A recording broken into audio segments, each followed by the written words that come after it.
Friends, আসসালামু আলাইকুম। আমি আরিশা জামান। আমরা আজকে এসেছি তিন নেতার মাজারে। চলুন আপনাদেরকে ঘুরে দেখাই।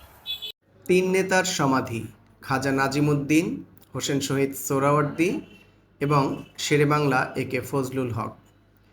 এই সমাধিটি অবস্থিত ঢাকা বিশ্ববিদ্যালয়ে দোয়েল চত্বরের পাশে, এবং আরেক পাশে হচ্ছে সোহরাওয়ার্দী উদ্যান এবং রমনা কালী মন্দির। বাংলা একাডেমির উল্টো পাশেই এই সমাধিটি অবস্থিত। অত্যন্ত সুন্দর আর্কিটেকচারাল ডিজাইনে এই সমাধিটি তৈরি করা হয়েছে। এখানে আমাদের তিনজন মহান নেতা, তাদের সমাধি।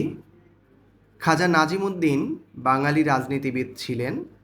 নিখিল ভারত মুসলিম লীগের সদস্য হিসেবে দুইবার বাংলার প্রধানমন্ত্রীর দায়িত্ব পালন করেন।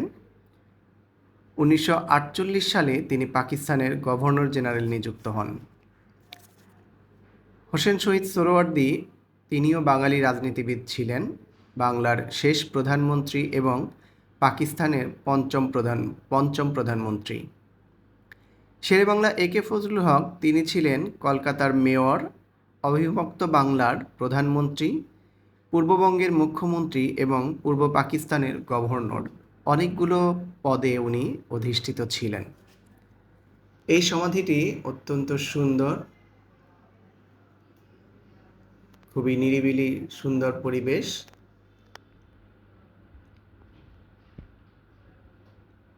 আরিশা এবং আরাফ তিন নেতার সমাধিতে বেড়াতে এসেছে। শিশুদেরকে এখানে নিয়ে আসতে পারেন, ইতিহাস ঐতিহ্য জানতে শিশুদেরকে এখানে নিয়ে আসতে পারেন।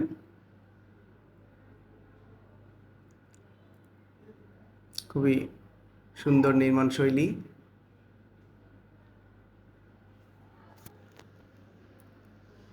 খোলামেলা জায়গায় ওরা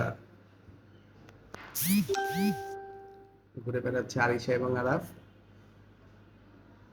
খুব সুন্দরভাবে সাজানো এই সমাধিটি।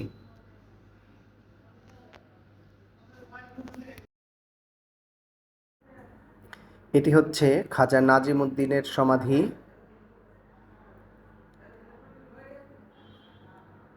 হোসেন শহীদ সোহরাওয়ার্দী এবং শেরেবাংলা একে ফজলুল হক, তিন নেতার সমাধি। অত্যন্ত সুন্দর এই এরিয়াটি।